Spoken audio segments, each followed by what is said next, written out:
그래도 하나님은 선하십니다. 한 번 더 인사하겠습니다. 그래도 하나님의 뜻은 완전합니다. 네, 주일학교 학생들이 마지막으로 찬양하며 고백한 내용이 기억나십니까? 그 고백을 들을 때마다 왜 이렇게 울컥하는지 모르겠어요. 여러분, 이해되지 않는 말씀이 여러분의 귀에 들려질 때에, 도무지 받아들일 수 없는 말씀이 여러분에게 들려질 때에 여러분은 어떻게 고백하십니까? 주일 학생들은 이렇게 고백했거든요. 그래도 하나님은 선하십니다. 그래도 그 주님의 뜻은 완전합니다. 이런 마음과 이런 고백으로 오늘 설교 말씀을 경청하셨으면 좋겠습니다. 우리가 차례대로 살펴보고 있는 로마서는 사도 바울이 로마 교회에 보낸 편지입니다. 이 로마 교회는 사도행전 2장에 기록되어져 있는 오순절 성령 강림 사건 때 유대인의 3대 절기 가운데 하나인 오순절이라는 절기를 지키려고 예루살렘으로 왔다가 베드로 사도의 설교를 듣고 회심을 하고 로마로 돌아간 사람들에 의해서 설립된 교회입니다.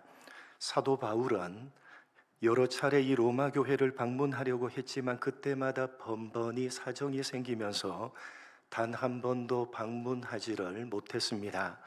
그렇게 사도 바울과는 전혀 상관이 없이 세워진 교회였을 뿐만 아니라 신앙에 대해서 가르친 적도 없었고 단 한 번도 방문조차 하지 못했기 때문에 이 로마 교회가 어떤 상황 가운데 있는지, 어떤 신앙 수준을 가지고 있는지를 전혀 알지 못했습니다. 그런 까닭에 사도 바울은 이 로마서라는 편지에 기독교 신앙의 가장 중요한 내용들을 압축하고 요약해서 적을 수밖에 없었습니다. 만약 로마 교회가 어떤 상황 가운데 있는지를 알았다면 그 상황에 맞는 신앙적인 교훈을 적을 수가 있었을 것이고, 저들이 어떤 신앙 수준을 가지고 있는지를 알았다면 그 신앙 수준에 맞는 신앙적인 교훈을 적었을 것인데 전혀 몰랐기 때문에 사도 바울은 기독교 신앙의 가장 중요한 내용들을 압축하고 요약해서 이 로마서에 적을 수밖에 없었던 것입니다. 그래서 이 로마서는 기독교 신앙을 가지고 있는 우리들에게 너무나도 중요한 말씀입니다. 물론 모든 성경이 똑같이 중요하겠지만 특별히 기독교 신앙의 가장 중요한 내용들을 압축하고 요약한 내용들이기 때문에 이 로마서를 통해서 우리는 지금 우리가 가지고 있는 기독교 신앙이 가장 중요한 부분에 있어서 바르게 정립되어져 있는지를 확인해 볼 수가 있고 다시 한번 재정립을 할 수가 있기 때문에 너무나도 중요한 것입니다. 간절히 바라기는 이 로마서를 차례대로 살펴보는 가운데 지금 여러분이 가지고 있는 기독교 신앙을 스스로 점검해 보시고 다시 한번 바르게 재정립할 수 있었으면 좋겠습니다. 오늘 함께 생각해 볼 본문의 말씀은 16절부터 계속되고 있는 사도 바울이 로마 교회에 복음을 전하기를 그토록 원했던 까닭에 대해서 설명하고 있는 내용입니다. 사도 바울은 로마 교회에 복음을 전하고 싶었습니다. 그래서 여러 번에 걸쳐서 로마 교회를 방문하려고 시도를 했지만 여의치가 않자 이렇게 편지를 적어서 기독교 신앙의 가장 중요한 내용인 복음을 전하고 있는 것입니다. 도대체 바울은 왜 그토록 복음을 전하고 싶었느냐? 5가지 이유 때문이었습니다. 여러분, 지난번에 살핀 내용 생각이 나십니까? 왜 복음을 전하고 싶었느냐 하면 차례대로 다시 한번 읽어보겠습니다. 왜 복음을 전하고 싶었느냐? 왜 복음을 전하고 싶었느냐? 왜 복음을 전하고 싶었느냐? 왜 복음을 전하고 싶었느냐? 왜 복음을 전하고 싶었느냐? 바울이 그토록 복음을 전하고 싶어 했던 이 5가지 이유들을 논리적으로 정리를 해보면 5번째부터 거꾸로 거슬러 올라가면서 정리를 해야 됩니다. 왜 그토록 복음을 전하고 싶었느냐? 왜냐하면 하나님의 진노가 나타나기 때문이다. 그 하나님의 진노가 나타나는 자를 믿음으로 믿음에 이르게 하기 때문이고, 그렇게 하나님의 진노가 나타나는 자를 믿음으로 믿음에 이르게 하는 그것이 복음에 나타난 하나님의 의다. 그러한 하나님의 의는 구원을 주시는 하나님의 능력이다. 그렇기 때문에 하나님의 진노가 나타나는 자를 믿음으로 믿음에 이르게 하는 하나님의 의로서 구원을 주시는 하나님의 능력인 그 복음을 나는 부끄러워하지 않는다. 이렇게 논리적으로 정리를 해보면 바울은 자신이 그토록 복음을 전하려고 했던 이유들을 열거하면서 그 시작을 하나님의 진노하심으로부터 시작하고 있다는 사실을 알게 됩니다. 다시 말해서 바울이 복음을 전하기를 그토록 간절하게 소원했던 가장 근본적인 이유는 하나님의 진노하심 때문이었습니다. 하나님의 진노가 있기 때문에 바울은 그토록 복음을 전하기를 간절히 소원했던 것입니다. 그래서 그 가장 근본적인 이유인 하나님의 진노하심에 대해서 바울은 길게 설명을 하고 있는데, 오늘 본문은 바로 18절부터 계속되는 하나님의 진노에 대한 설명입니다. 하나님의 진노가 누구에게 쏟아지느냐? 먼저 본문 18절입니다. 하나님의 진노가 불의로 진리를 막는 사람들의 모든 경건하지 않음과 불의에 대하여 하늘로부터 나타나나니. 여러분, 하나님의 진노가 누구에게 나타납니까? 불의로 진리를 막는 사람들에게 나타납니다. 왜요? 이어지는 19절, 이는 하나님을 알만한 것이 그들 속에 보임이라. 하나님께서 이를 그들에게 보이셨느니라. 하나님께서 하나님을 알만한 것을 그들에게 보여주셨다는 것입니다. 무엇을 통해서 보여주셨느냐? 20절, 창세로부터 그의 보이지 아니하는 것들 곧 그의 영원하신 능력과 신성이 그가 만드신 만물에 분명히 보여 알려졌나니 그러므로 그들이 핑계하지 못할지니라. 하나님이 만드신 모든 만물을 통해서 하나님을 알만한 것을 분명하게 보여주셨기 때문에 그 누구도 핑계하지 못한다는 것입니다. 정리를 해보면 하나님께서는 창조하신 이 세상 모든 만물을 통해서 하나님을 알 수 있도록 하셨는데, 불의, 즉 사람이 죄를 범함으로 스스로 진리를 막아서 자연 만물을 통해서 하나님을 알지 못하게 되어져 버렸다는 것입니다. 그렇게 사람이 죄를 범함으로 자연 만물을 통해서 분명하게 보여주시는 하나님을 알지 못하게 되어져 버렸기 때문에 하나님의 진노가 쏟아져도 그 누구도 핑계를 대지 못한다는 것입니다. 그래서 죄를 범함으로 자연 만물을 통해서 하나님을 알 수 없게 되어져 버린 사람은 어떻게 되어졌느냐? 이어지는 본문 21절로 23절입니다. 같이 읽겠습니다. 시작.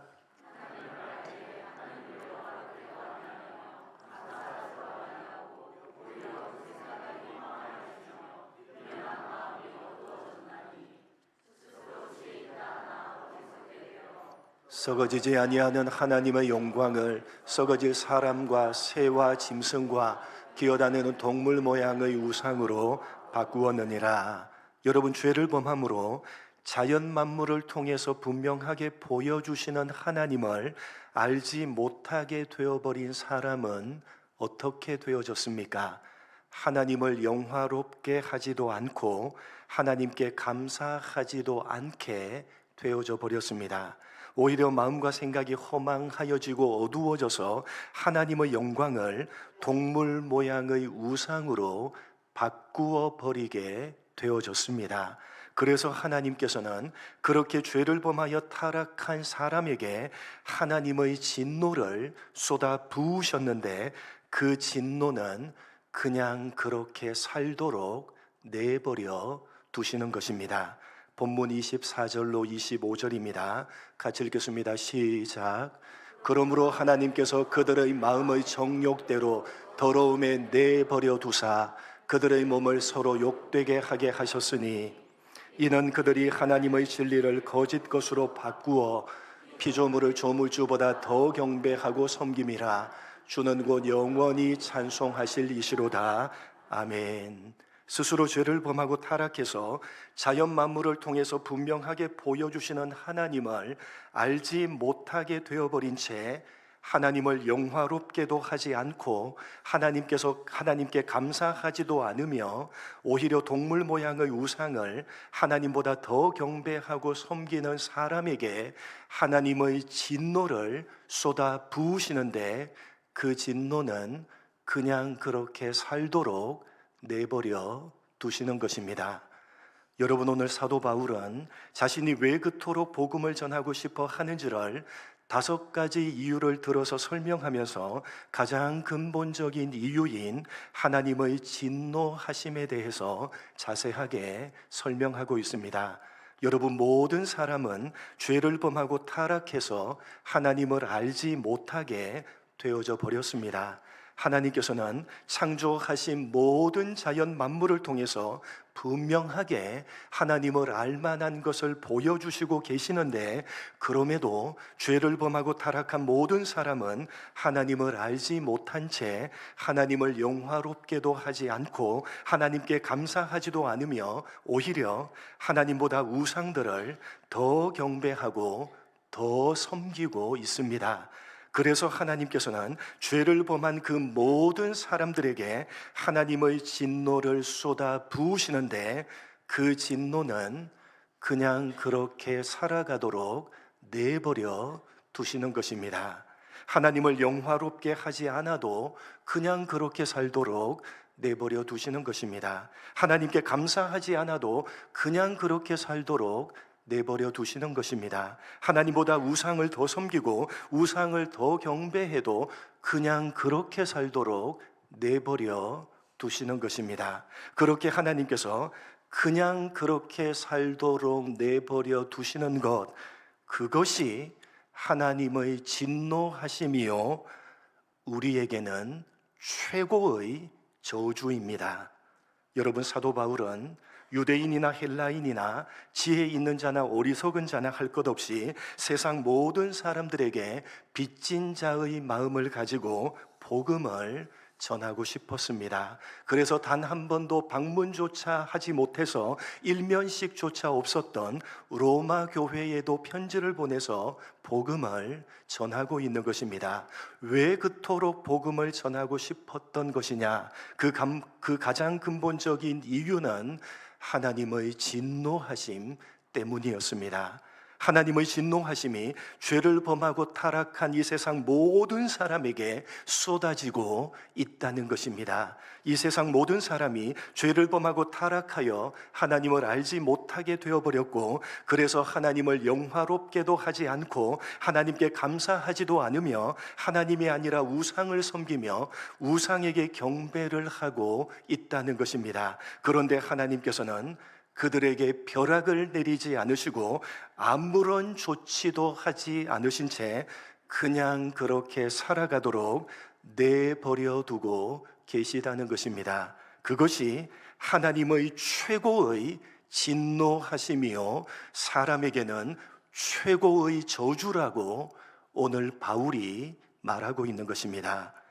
여러분, 오늘 이 본문의 내용은 사도 바울이 이 세상 모든 사람이 어떤 상태에 있는지를 설명하고 있는 내용입니다.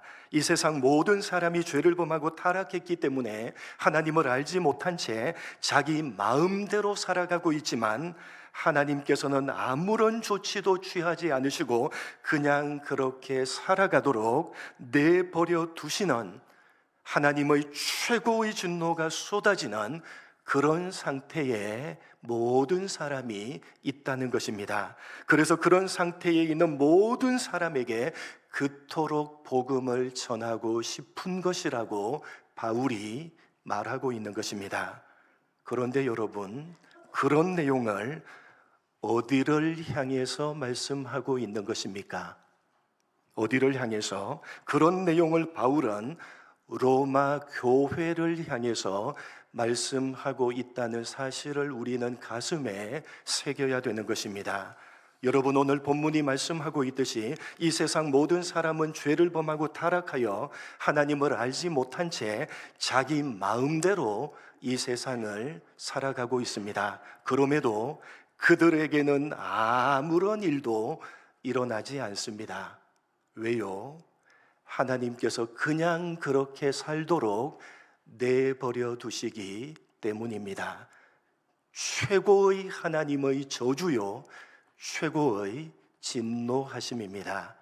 그런데 여러분, 예수를 믿는 기독교 신앙을 가지고 있는 우리는 이제 거기에서 벗어난 사람이라고 바울이 교회를 향해서 말하고 있는 것입니다. 그냥 그렇게 살도록 내버려 주시는 하나님의 진노하심과 그 저주에서 벗어난 사람들이라고 말하고 있는 것입니다. 우리를 그냥 그렇게 살아가도록 내버려 두지 않으시고 간섭하셔서 이제 우리는 하나님을 알고 있는 사람들이고 하나님을 영화롭게 하는 사람들이며 하나님께 감사하고 있는 사람들이라는 것입니다. 그리고 우상이 아니라 하나님을 섬기며 하나님을 경배하는 사람들이라고 바울이 교회를 향해서 외치고 있는 것입니다. 여러분 스스로를 되돌아보시기 바랍니다. 여러분은 하나님을 알고 있는 사람이십니까?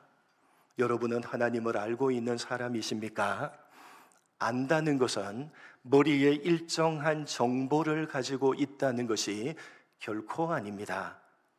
여러분, 하나님을 안다면 지, 정, 의, 전인격적으로 하나님을 알아야 하는 것입니다. 여러분, 성경은 전인격적으로 하나님을 아는 것이 아니라면 그건 하나님을 아는 것이 아니라고 우리에게 가르치고 있습니다. 머리에 일정한 하나님에 대한 정보를 가지고 있는 것이 아는 것이 아닌 것입니다. 단순히 머리로만 아는 것이 아니라 마음으로 알아야 하고 또한 의지, 즉 행동으로 알아야 하는 것입니다. 지정의, 전인격적으로 하나님을 알아야 되는 것입니다. 여러분은 하나님을 머리로 알고 마음으로 아는 사람으로 어떻게 행동을 하고 계십니까? 하나님을 아는 사람답게 행동을 하고 계십니까? 여러분이 하고 있는 말과 여러분이 하고 있는 그 행동은 참 하나님을 아는 사람답다, 참 저 사람은 하나님을 아는 사람다워 라고 하기에 부끄러움이 없으십니까? 오늘 말씀으로 여러분 스스로를 되돌아보셔야 될 것입니다. 여러분은 하나님을 영화롭게 하고 계십니까? 도대체 무엇으로 영화롭게 하고 계십니까? 맨입으로만 영화롭게 하고 계시지는 않으십니까? 도대체 무엇으로 여러분은 하나님을 영화롭게 하고 계십니까? 여러분이 살아가고 있는 삶의 목적, 여러분이 이 세상을 살아가고 있는 삶의 목적, 여러분이 추구하고 있는 가치관은 하나님을 영화롭게 하는 것입니까? 아니면 여러분 스스로를 영화롭게 하는 것입니까?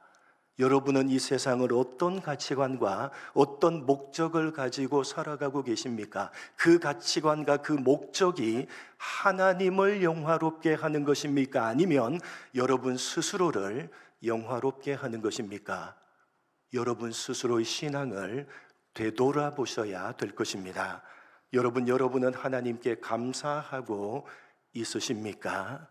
도대체 무엇을 감사하고 있고 무엇으로 감사하고 있으십니까? 별로 감사할 만한 것이 없다는 생각이 드십니까? 지금 숨을 쉬고 살아 계시잖아요. 여러분 지금 숨을 쉬고 살아 계시잖아요. 지금도 우리의 호흡을 거두지 않으시고 이렇게 숨을 쉬고 살아갈 수 있도록 해주고 계시잖아요. 많으면 많은 대로, 적으면 적은 대로 이렇게 밥을 먹고 이 세상을 살아갈 수 있도록 해주고 계시잖아요. 여러분이 잘나고 똑똑해서 그런 줄 아십니까? 여러분 그렇게 생각하십니까? 지금이라도 하나님께서 우리의 호흡을 거두신다면 감히 그 누가 그것을 거절할 수가 있겠습니까? 여러분 장담할 수 있습니까? 도대체 누가 여러분의 호흡을 지금 쉬게 해주고 계시고 여러분 이렇게 살아있게 해주시는 겁니까? 살아있잖아요. 숨을 쉬고 있잖아요. 많으면 많은 대로, 적으면 적은 대로 밥을 먹고 살아가고 계시잖아요. 지금이라도 하나님께서 후 하고 불어버리시면 여러분이 가지고 있고 여러분이 누리고 있는 그 모든 것들 하나도 남아나는 것이 있는 줄 아십니까? 하나님이 한번 하면 좋겠습니까? 하나도 남아나지 않을 겁니다. 우리의 욕심을 내려놓고 가만히 되돌아본다면 감사할 거리는 널리고 널렸습니다. 여러분은 하나님께 무엇으로 감사하고 있으십니까? 혹시 감사합니다. 그냥 그렇게 맨입으로 때우고 있지는 않으십니까? 여러분 스스로를 되돌아보셔야 될 것입니다.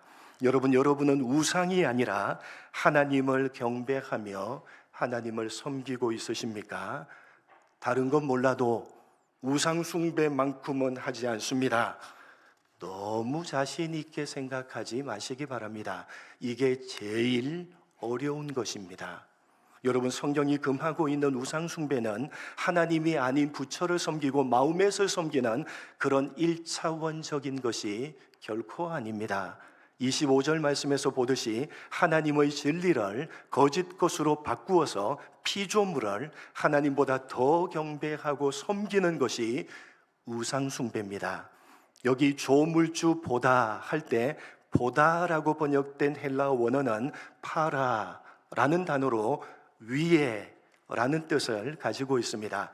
조물주 위에라는 뜻입니다. 하나님의 진리를 거짓 것으로 바꾸어서 하나님 위에 피조물을 두는 것이 우상 숭배입니다. 하나님 이외에 다른 신을 섬기는 그런 1차원적인 건 기본이고요. 성경이 금하는 우상 숭배는 그런 1차원적인 것이 아니라 하나님 이외에 다른 신을 섬기는 것이 아니라 하나님 위에 다른 것을 두는 것, 하나님 위에 피조물을 올려두는 것, 다시 말해서 하나님이 피조물을 위한 보조자가 되는 것, 그것이 성경이 금하고 있는 우상 숭배입니다. 여러분은 하나님을 섬긴다고 하면서 사실은 하나님을 여러분을 위한 보조자로 취급을 하고 있지는 않으십니까? 램프를 열심히 문지르면 누가 나옵니까? 몰라요? 열심히 램프를 문지르면 그 램프에서 누가 나오죠?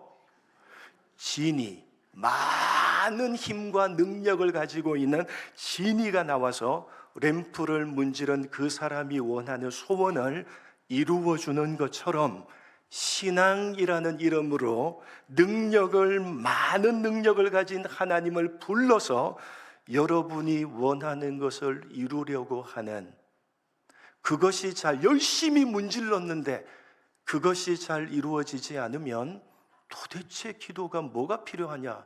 도대체 하나님이 살아계시기나 하냐? 신앙을 던져버리는 그런 식의 신앙이라면 그건 예배당에 와서 예배하고 기도하고 찬양하고 말씀 듣고 말씀 읽어도 그건 우상 숭배입니다. 하나님 위에 다른 것을 올려두는 겁니다. 하나님을 피조물의 보조자 취급을 하는 것입니다. 여러분 도대체 누가 보조자고 누가 주인입니까? 여러분의 신앙은 누가 보조자고 누가 신앙입니까? 예배, 기도, 봉사, 헌신이라는 램프를 열심히 문질러서 능력 많은 하나님을 불러내서 여러분이 원하는 것을 얻어내는 것을 신앙이라고, 그런 식으로 신앙을 생각한다면 그건 우상숭배입니다. 성경이 그걸 금하고 있는 것입니다. 여러분, 예수를 믿는 기독교 신앙을 가진 우리는 우리 마음대로 이 세상을 살아가도록 그냥 내버려 두시는 하나님의 진노하심과 최고의 저주에서 벗어난 사람들입니다. 우리는 하나님을 알고 있는 사람들이고 하나님을 영화롭게 하고 있는 사람들이며 하나님께 감사하고 있는 사람들입니다. 그리고 하나님을 주인으로 섬기고 있는 하나님의 보조자입니다. 정말 그러신지, 여러분이 정말 그러신지 스스로의 신앙을 되돌아 점검해 보시기 바랍니다. 그렇지가 않은 것 같은데, 내 신앙을 되돌아보니까 그렇지가 않은 것 같은데, 내 마음대로 살아가고 있는데 그냥 아무런 일도 없이 잘 살아가고 있다. 여러분, 정말 그렇습니까?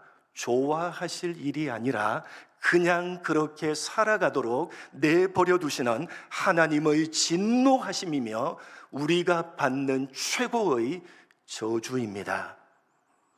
거기에서 벗어난 사람들로 합당한 모습을 가지고 이 세상을 살아가시는 여러분 모두가 되시기를 주님의 이름으로 간절히 축복합니다. 하나님 아버지, 오늘 말씀 교회를 향해서 너희는 하나님의 저주하심과 그냥 그렇게 살아가도록 내버려 두시는 하나님의 진노하심과 사람이 받을 수 있는 최고의 저주에서 이제 벗어난 사람들이라고, 너희는 하나님을 알고 있는 사람들이며 하나님을 영화롭게 하고 있는 사람들이며 하나님께 감사하고 있는 사람들이라고, 그리고 하나님을 주인으로 섬기는 하나님의 보조자라고 바울이 교회를 향해서 외치고 있음에 그 말씀을 귀 있는 자가 되어서 들을 수 있게 하여 주옵소서. 하나님 아버지, 거기에서 벗어난 사람으로 합당한 모습을 가지고